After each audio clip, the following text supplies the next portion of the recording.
Hello friends, welcome to Saju's kitchen. ഇന്ന് ഞാനിവിടെ ഒരു തണ്ണിമത്തൻ പുഡിംഗ് ആണ് ഉണ്ടാക്കുവാനായിട്ട് പോകുന്നത്. ഇത് ഉണ്ടാക്കുവാനായിട്ട് വളരെ എളുപ്പമാണ്. അപ്പോൾ അതിന് വേണ്ട ഇൻഗ്രീഡിയൻസ് എന്തെല്ലാമാണെന്ന് നോക്കാം. ഞാനിവിടെ കുറച്ച് തണ്ണിമത്തൻ എടുത്തിട്ടുണ്ട്, കുരു കളഞ്ഞ് എടുത്തിരിക്കുകയാണ്. ഇതൊന്ന് മിക്സിയിലടിച്ച് ഇതിൻ്റെ ജ്യൂസാണ് നമുക്ക് എടുക്കേണ്ടത്. ഏകദേശം 2 കപ്പിലേക്കുള്ള ജ്യൂസ് വേണം. അപ്പോൾ അതിനനുസരിച്ച് തണ്ണിമത്തൻ എടുക്കുക. 1/2 കപ്പ് പഞ്ചസാര, 4 ഗ്രാംസ് ചൈന ഗ്രാസും എടുത്തിട്ടുണ്ട്. നമുക്ക് ആദ്യം തന്നെ ഈ തണ്ണിമത്തൻ ഒരു മിക്സിയുടെ ജാറിലിട്ടിട്ട് ഒന്ന് അടിച്ചെടുക്കണം. ഞാനിത് മിക്സിയുടെ ജാറിൽ ഇട്ടിട്ടുണ്ട്. ഇനി ഇതിൽ വെള്ളം ഒന്നും ചേർക്കാതെ ഇതൊന്ന് മിക്സിയിൽ അടിച്ചെടുക്കണം. ഞാൻ ആ തണ്ണിമത്തൻ മിക്സിയിൽ അരച്ചെടുത്തതാണ് ഇത് മെഷർമെന്റ് കപ്പിൽ ഇങ്ങനത്തെ 2 കപ്പ് മെഷർ ചെയ്ത് എടുക്കുക. ഇത് ഇനി ഒരു അരിപ്പ വെച്ചിട്ട് ഒരു പാത്രത്തിലേക്ക് ഒഴിച്ചു കൊടുക്കാം.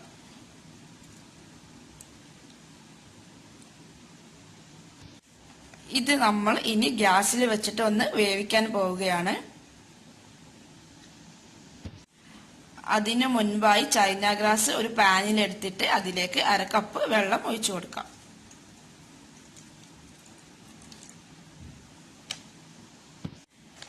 ഇനി നമുക്ക് ഈ ചൈന ഗ്രാസും മെൽറ്റ് ചെയ്യാൻ വേണ്ടിയിട്ട് ഗ്യാസിൽ വെക്കണം. ഞാനിവിടെ തണ്ണിമത്തൻ ജ്യൂസ് ഗ്യാസിൽ വെച്ചിട്ടുണ്ട്. ലോ ഫ്ലെയിമിലിട്ട് വെച്ചിരിക്കുകയാണ്. ഇനി ഇതിലേക്ക് നമ്മൾ എടുത്തു വച്ചിരുന്ന 1/2 കപ്പ് പഞ്ചസാര ഇട്ട് കൊടുക്കുക.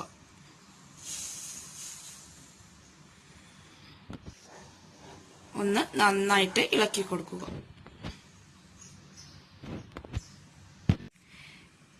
ഇനി ഇതിവിടെ ചൂടായി വരണം. അപ്പോൾ തന്നെ നമുക്ക് മറ്റൊരു അടുപ്പിൽ ചൈന ഗ്രാസ് മെൽറ്റ് ചെയ്യാനും കൂടി വയ്ക്കാം. ഞാനിവിടെ ചൈന ഗ്രാസ് മെൽറ്റ് ചെയ്യാൻ വേണ്ടിയിട്ട് ലോ ഫ്ലെയിമിൽ വെച്ചിട്ടുണ്ട്. ഇതിങ്ങനെ ഇളക്കി കൊടുത്തുകൊണ്ടിരിക്കണം. എന്നിട്ട് മെൽറ്റ് ആവുന്നവരെ ഒന്ന് വെയിറ്റ് ചെയ്യുക. തണ്ണിമത്തൻ ഇവിടെ തിളപ്പിക്കരുത്, ജസ്റ്റ് ഒന്നിങ്ങനെ ചൂടായിട്ട് വേവിച്ചാൽ മതി.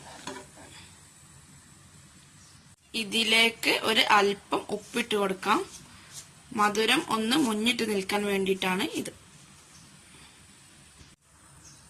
ചൈന ഗ്രാസ് ഇവിടെ മെൽറ്റായി വന്നിട്ടുണ്ട്. ഇനി നമുക്ക് ഫ്ലെയിം ഓഫ് ചെയ്യാം. ഇനി ഇത് ചൂടോടെ തന്നെ ഒരു അരിപ്പ വെച്ചിട്ട് തണ്ണിമത്തൻ ജ്യൂസിലേക്ക് ഒഴിച്ചു കൊടുക്കാം.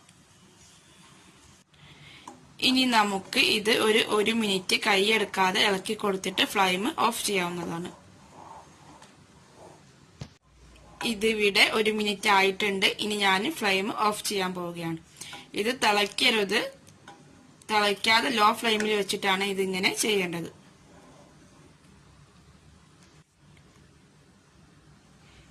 ഇനി നമുക്ക് ഇത് സെറ്റ് ചെയ്യാനുള്ള ഒരു പാത്രത്തിലേക്ക് മാറ്റാം. ഞാനിത് പുഡിംഗ് സെറ്റ് ചെയ്യാനുള്ള പാത്രങ്ങളിലേക്ക് മാറ്റിയിട്ടുണ്ട്. ഇനി ഇത് കുറച്ച് ചൂടാറിയതിനു ശേഷം ഫ്രിഡ്ജിലേക്ക് വെക്കാവുന്നതാണ്. ഏകദേശം ഒരു 6 മണിക്കൂർ ഫ്രിഡ്ജിൽ വെച്ചിട്ട് വേണം ഇതൊന്ന് സെറ്റായിട്ട് എടുക്കുവാനായിട്ട്. തണ്ണിമത്തൻ പുഡിംഗ് ഇവിടെ റെഡി ആയിട്ടുണ്ട്. ഇനി നട്ട്സ് വെച്ചിട്ടോ എന്തെങ്കിലും വെച്ചിട്ട് ഡെക്കറേറ്റ് ചെയ്യണമെന്നുണ്ടെങ്കിൽ ഡെക്കറേറ്റ് ചെയ്യാം. ഞാനിവിടെ പ്ലെയിൻ ആയിട്ട് തന്നെയാണ് ഇടുന്നത്.